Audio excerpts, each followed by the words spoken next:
आज इस वीडियो में हम कवर करने वाले हैं बजट 2021-22 और जो 2020-21 के जो मुख्य पॉइंट है वो इसमें हम कवर करेंगे और एक एक क्वेश्चन को बड़े ही पोस्टमार्टम की तरह हर एक क्वेश्चन के जितने ऑप्शन है सबका मीनिंग समझेंगे।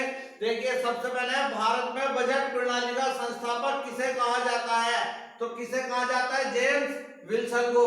जेम्स विल्सन को भारत में बजट प्रणाली का संस्थापक कहा जाता है। जब लॉर्ड कैनिंग ने एक वित्त आयोग बनाया, लॉर्ड कैनिंग ने, तो उसमें एक सदस्य थे जिनका नाम था जेम्स विल्सन। इन्होंने 1860 में भारत में जब सबसे पहले क्या पेश किया? बजट पेश किया। इसलिए जेम्स विल्सन को 1860 में बजट पेश करने के कारण क्या कहा जाता है? बजट प्रणाली का संस्थापक कहा जाता है भारत में। अब इसमें देखिए दूसरा नाम आया हमारा जॉन मथाई।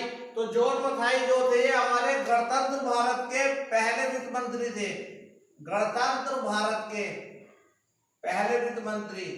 अगला है भारत में सबसे ज्यादा बजट पेश करने वाले वित्त मंत्री पूछा जाए तो वो है मोरारजी देसाई।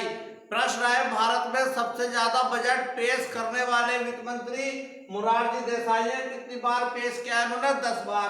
अगला देखिए इसमें एक नाम आया आर.के. षणमुखम चेट्टी। तो ये हमारे स्वतंत्र भारत के पहले वित्त मंत्री रहे हैं। और यहाँ प्रश्न आता है स्वतंत्र भारत का पहला बजट पेश किसने किया? तो आर.के. षणमुखम चेट्टी ने। तो इस वाले क्वेश्चन का आंसर हो जाएगा हमारा जेम्स विल्सन। अगला क्वेश्चन देखते हैं, किसके द्वारा निर्देशित तिथि पर लोकसभा में बजट पेश किया जाता है? क्या क्वेश्चन है? किसके द्वारा निर्देशित तिथि पर लोकसभा में बजट पेश किया जाता है? ऑप्शन है राष्ट्रपति, प्रधानमंत्री, लोकसभा अध्यक्ष या वित्त सचिव। तो इसका आंसर जल्दी बताइए, किसके निर्देश पर? तो आंसर क्या होगा इसका? राष्ट्रपति। राष्ट्रपति के द्वारा निर्देशित तिथि पर बजट पेश किया जाता है। अब जो बजट पेश किया जाता है इसका वर्णन अनुच्छेद कौन से में अगर आपसे पूछा जाए, जो बजट है इसका बजट का कि वार्षिक वित्तीय विवरण के नाम से जो उल्लेख किया गया हमारे संविधान में, तो वो किया गया है आर्टिकल या अनुच्छेद 112।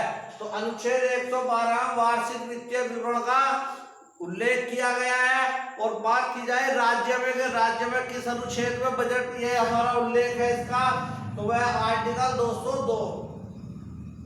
राज्य में 202 और केंद्र में है 112।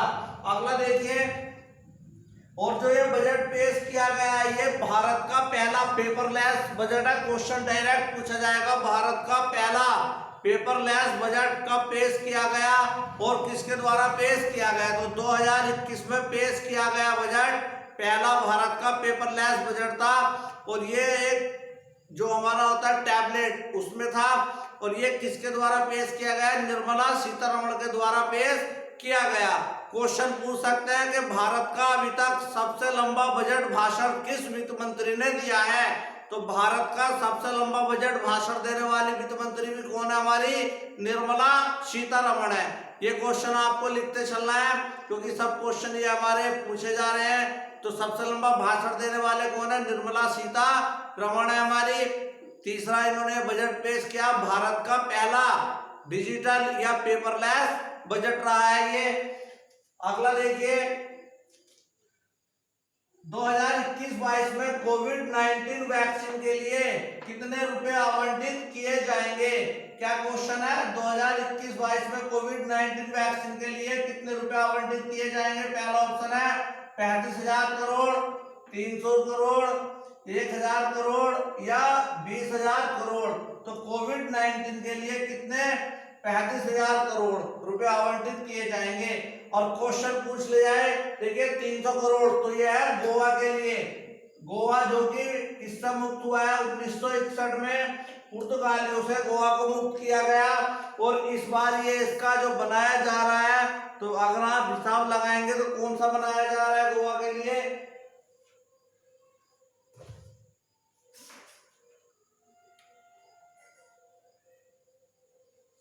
तो गोवा अपना 60वां मुक्ति दिवस मना रहा है। तो गोवा के लिए 300 करोड़ रुपए दिए गए हैं। अब देखिए जो असम और बंगाल में जो चाय होती है उसके लिए केंद्र सरकार ने इस बजट में कितने रुपए आवंटित किए हैं?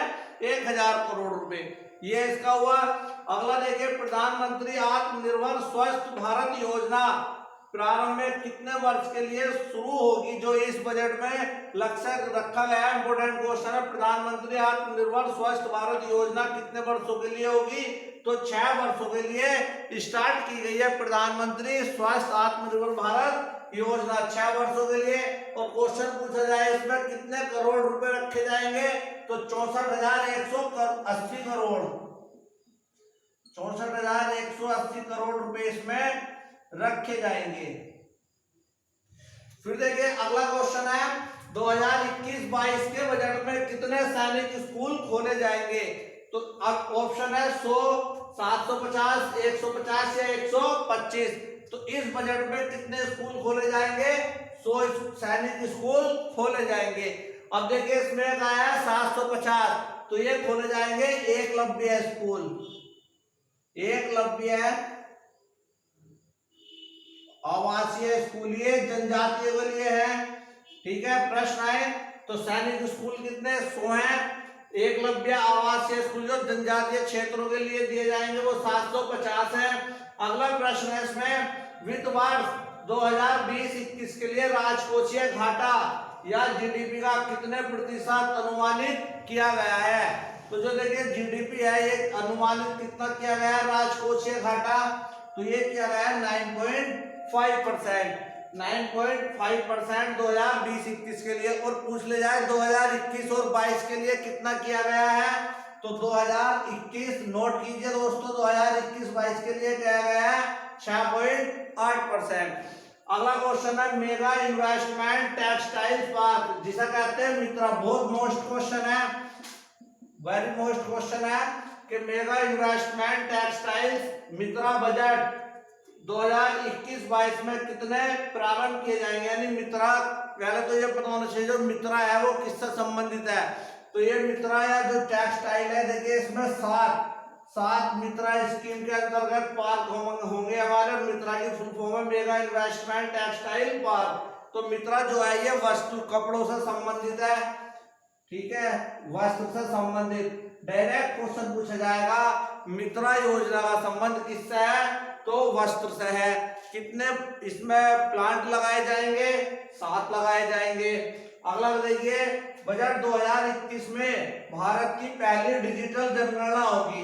प्रश्न पूछा जाएगा भारत की पहली डिजिटल जनगणना तो जो 2021 में होने जाएगी, इसके लिए कितने रुपए प्रस्तावित किए गए हैं, तो डिजिटल जनगणना के लिए 3,768 करोड़, 3,768 करोड़ रुपए भारत की पहली डिजिटल जनगणना के लिए प्रस्तावित किए गए हैं। और इसमें आया देखिए हमारा 20,000 करोड़, फिर है 1,500 करोड़।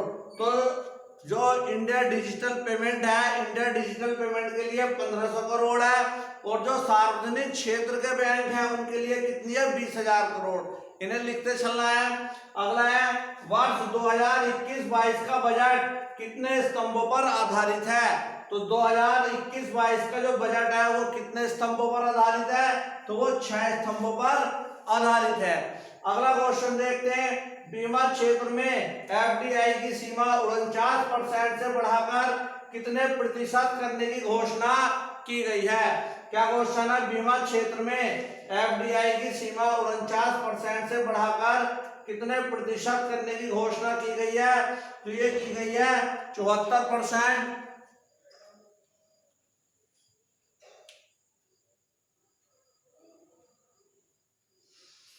तो ये आप जल्दी से नोट कीजिए कि कब तक बोझ संभाला जाए, द्वंद्व कहां तक टाला जाए, कब तक बोझ संभाला जाए, द्वंद्व कहां तक टाला जाए, और दूध छीन के बच्चों के मुख से नागों को पाला जाए, दूध छीन के बच्चों के मुख से क्यों नागों को पाला जाए, और दोनों ओर लिखा हो सिक्का, दोनों ओर लिखा हो भारत, सिक्का वही उछाला जाए, और हम भी है महाराणा के वंशज, फेंक जहां तक भागा जाए।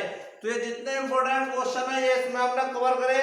कुछ क्वेश्चन जो रह गए हैं उसको हम पार्ट 2 में लेकर के आएंगे, इसको आप नोट कीजिए, और जो मैंने बताया है बोल बोल कर उसको भी आप नोट कीजिए।